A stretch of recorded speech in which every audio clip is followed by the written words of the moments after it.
Shalom family, I'm Brother Rael from Reunited Soul, and in this video, I'm going to discuss the Moshaic Law regarding the Most High's holy days, which is a continuation from laws number 87 through 107 that I have previously discussed. I will proceed with laws number 108 through number 121 in order from the widely accepted list from the 12th century scholar Maimonides. So let us nourish our soul with scripture that we may reunite with the Most High, the Elohim of Yisrael. All scriptures will be read verbatim from the King James Version Bible. Now let's get right into it. Welcome back to the Moshaic Law series, where we will cover the 613 laws or commandments found in Torah. Hopefully by now you have already seen the previous videos where I covered laws number 1 through number 107. And for the sake of time, I will forego the Moshaic Law series introduction, where I give a brief background on the 613 laws or commandments.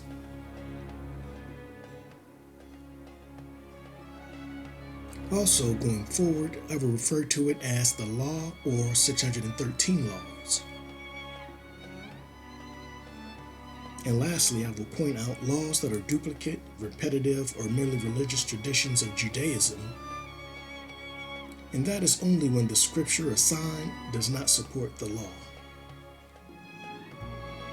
Now, with that said, the first 8 laws that I will cover in this series is a continuation from laws regarding the Passover and the Feast of Unleavened Bread. Keeping in mind that the Passover is a one-day event, followed by the 7-day Feast of Unleavened Bread. I would also like to point out at this time that laws number 108 and 109 identifies the first Hebrew month as Nisan, although according to Torah, Exodus chapter 13 verse 4, the first Hebrew month was called Abib, which the name Abib describes the freshly budded barley in early spring.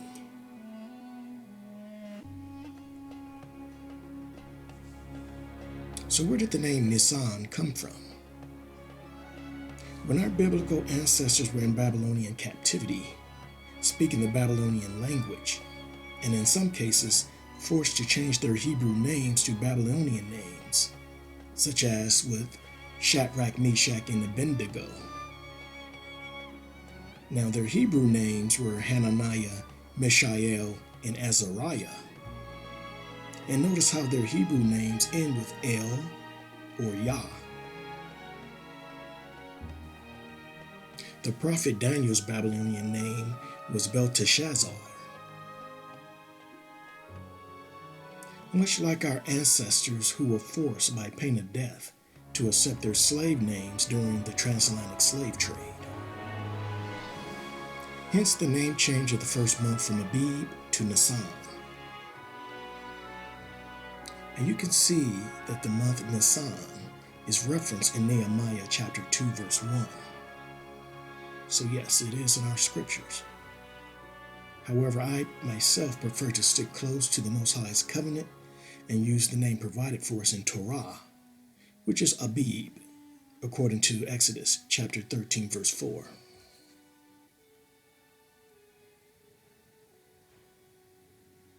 So, without further ado, let's get into the Law of Moshe.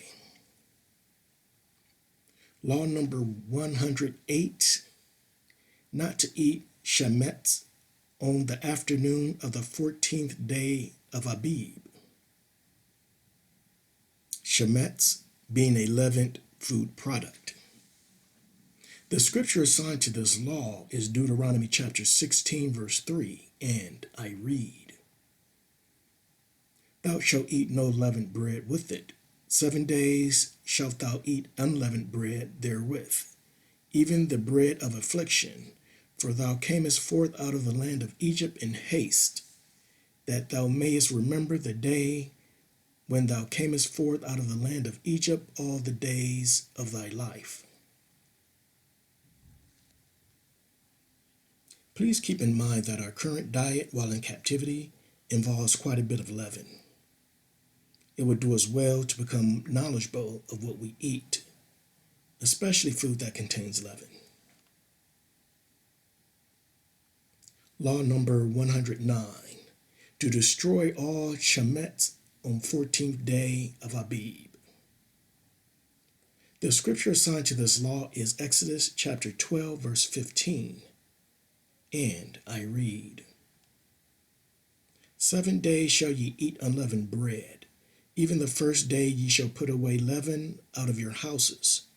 For whosoever eat leavened bread from the first day until the 7th day, that soul shall be cut off from Israel. Being that this is such a serious offense, our biblical ancestors would rather destroy leaven in their homes instead of keeping it in their homes and accidentally consuming it.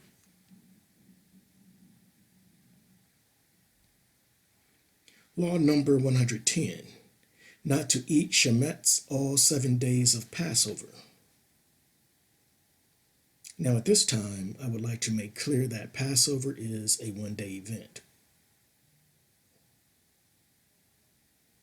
The Feast of Unleavened Bread is observed for 7 days after the Passover.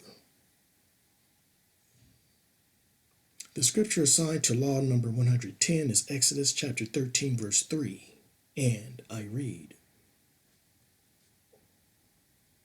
And Moses said unto the people, Remember this day in which ye came out from Egypt, out of the house of bondage.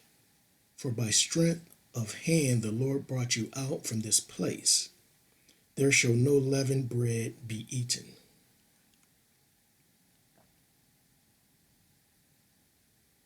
Law number 111, not to eat mixtures containing Trumpets all 7 days of Passover.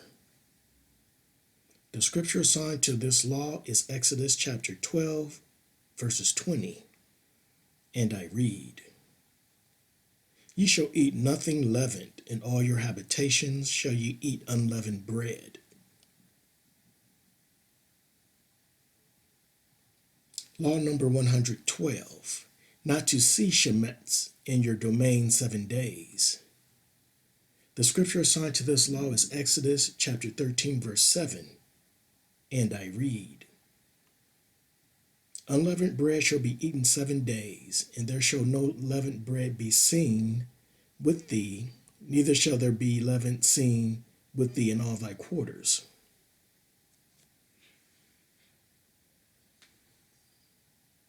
Law number 113, not to find Trumpets in your domain 7 days.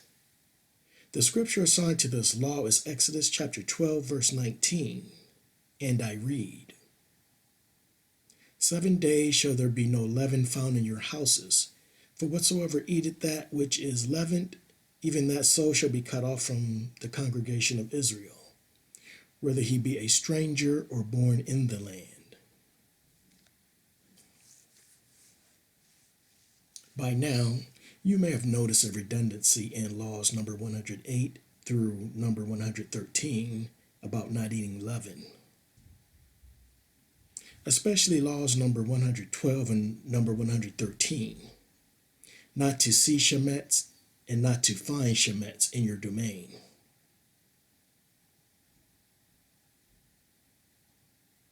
Law number 114, to eat matzah on the first night of Passover. Matzah being unleavened bread. The scripture assigned to this law is Exodus chapter 12, verse 18, and I read, In the first month, on the 14th day of the month at even, ye shall eat unleavened bread until the 21st day of the month at even.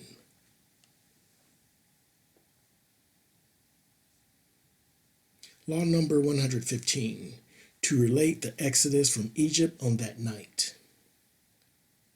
The scripture assigned to this law is Exodus chapter 13, verse 8, and I read, And thou shalt shew thy son in that day, saying, This is done because of that which the Lord did unto me when I came forth out of Egypt.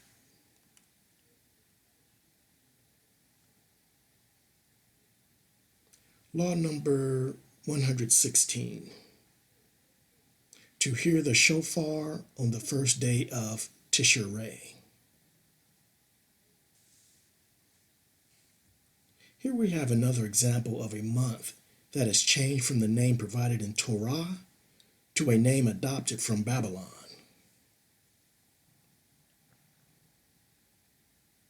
Another interesting fact about the month of Tishrei is that it is celebrated as the Jewish New Year.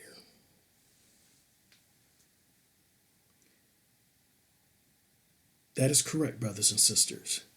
Although Torah instructs us that the Passover month is the first month of the year, according to Exodus chapter 12, verse 2. Not sure how the first Hebrew month, Abib, whose name describes the freshly budded barley in early spring, changed to the fall season, because the Most High surely did not change it.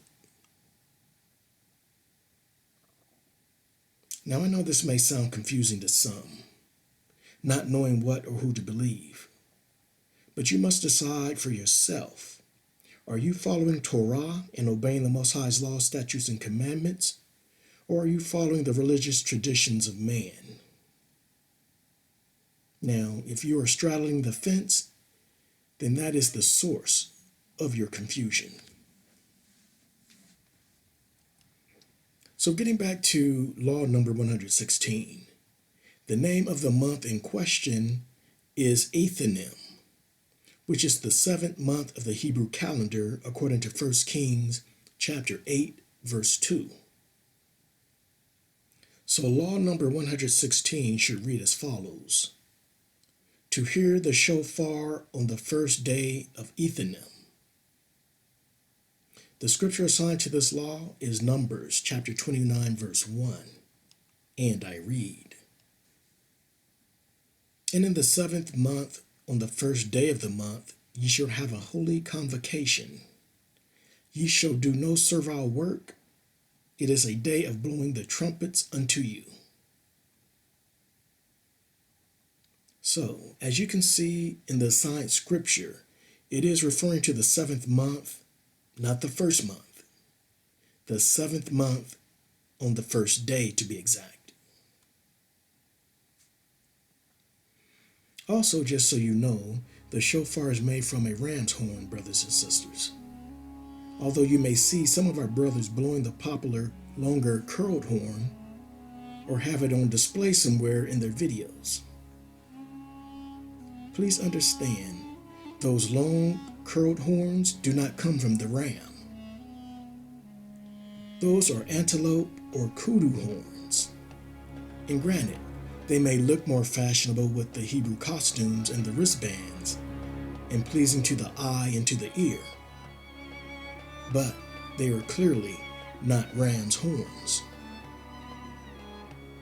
Now, some of you may be familiar with Yahushua, commonly known as Joshua, when the Most High gave Jericho into his hand, where they blew with the horns of rams.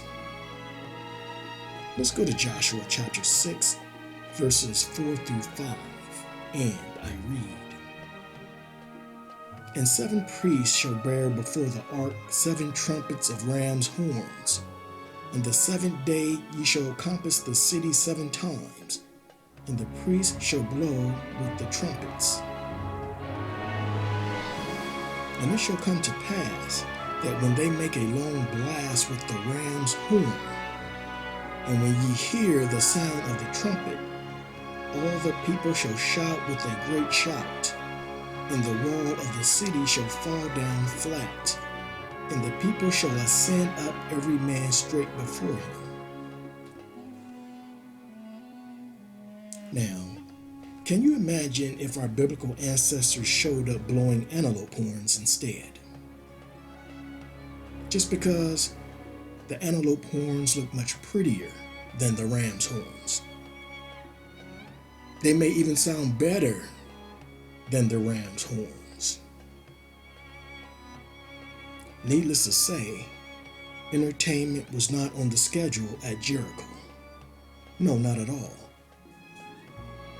Yehoshua and his men were not trying to impress the inhabitants of Jericho with long, beautiful antelope horns.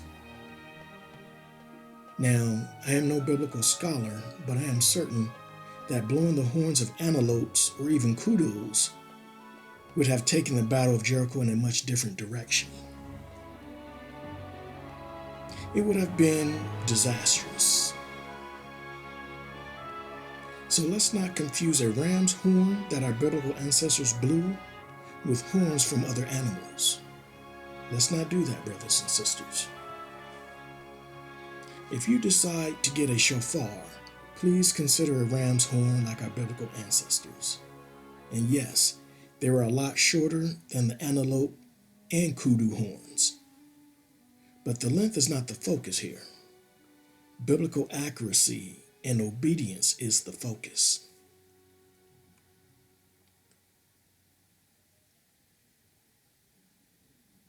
Now, moving on to law number 117. To dwell in booths for the 7 days of feasts of booths or Sukkot. The scripture assigned to this law is Leviticus chapter 23, verse 42. And I read, Ye shall dwell in booths 7 days. All that are Israelite born shall dwell in booths. Now, everybody's situation while in captivity may vary. Whether or not you are able or choose to observe, I would say at the very least, teach your children about the holy days so they are familiar with them. And depending on your financial situation or location, may dictate how you choose to observe. I would like to share my family's experience for a brief moment. When the weather permits, I would erect a booth by using painter's drop cloth. It is a cloth used to prevent paint from dropping on the floor. It is made from a large sheet of durable canvas material. The material is heavy and sturdy enough to fold, store, and reuse in the future. Home Depot, Lowe's, and other stores like them should carry the painter's drop cloth. And just make sure that it is canvas cloth and not the plastic sheet. I also punch grommet holes in the canvas for securing it to poles, 2x4s, or whatever you have. For some of you that may have those small patio gazebos, that canvas cloth can do wonders with that.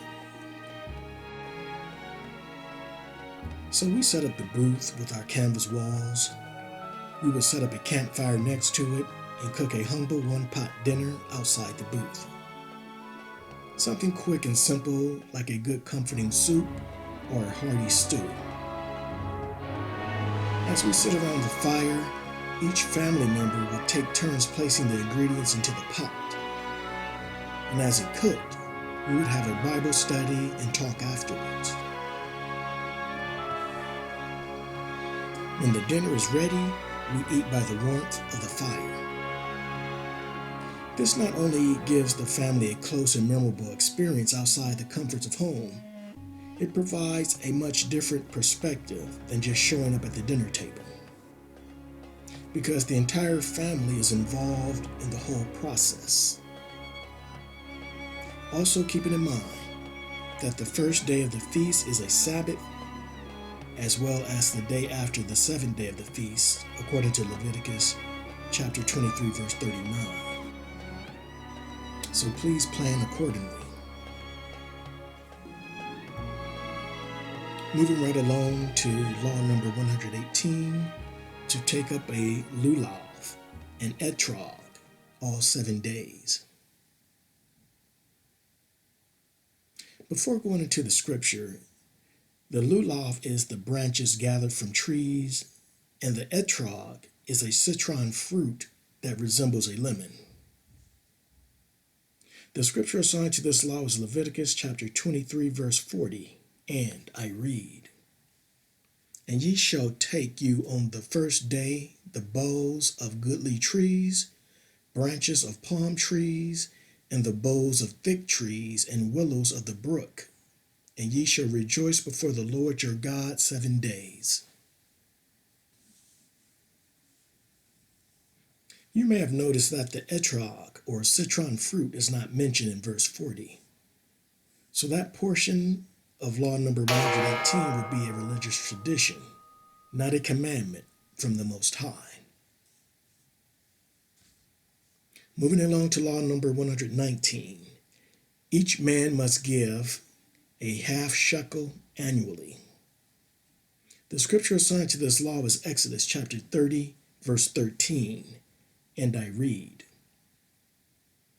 This they shall give everyone that passeth among them that are numbered, half a shekel after the shekel of the sanctuary.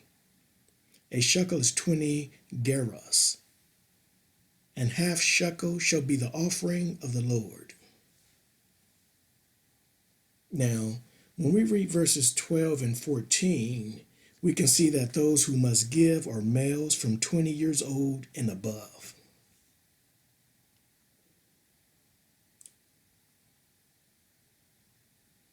Law number 120, courts must calculate to determine when a new month begins.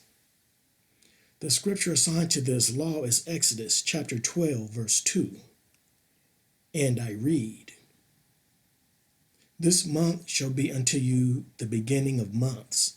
It shall be the first month of the year to you. For law number 120, the assigned scripture seems to be unrelated to courts calculating when a new month begins. As a result, law number 120 appears to be religious tradition instead of a commandment from the Most High. Lastly, law number 121, to afflict and cry out before God in times of catastrophe.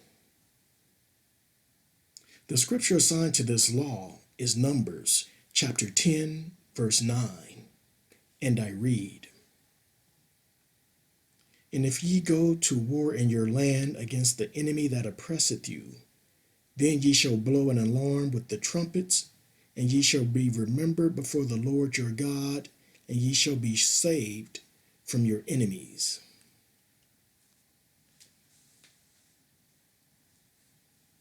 Again, here we have a law that appears to be unrelated to the assigned scripture.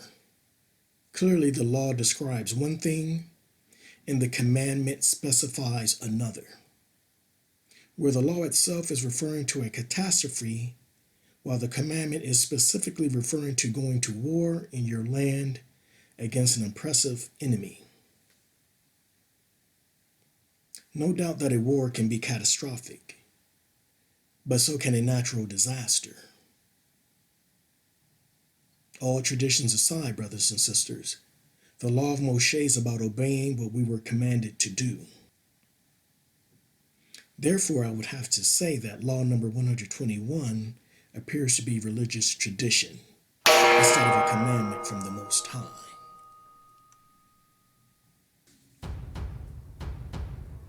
So there you have it, laws number 108 through number 121.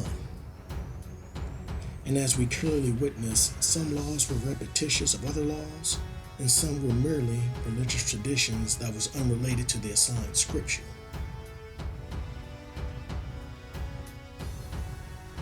We still have quite a ways to go in covering the 613 laws or commandments. So I will see you on the next one. If you feel that the content of this discussion was useful and would like to provide moral support to this channel, please like, subscribe, share this video discussion, or just say hello in the comment section. Your moral support is greatly appreciated. And whether you agree or disagree with the content of this discussion, feel free to express it in the comment section where we can learn more from one another. I do monitor the comment section closely, so I do ask that you be respectful to everyone. With that said, always keep your trust in the Most High. Love Him with all your heart, with all your soul, and with all your might. See to it that your household is in line with the word of the Most High as best you can. I thank you for taking the time to watch. Again, I am Rael, your reunited soul brother. And with that, I say to you, Shalom.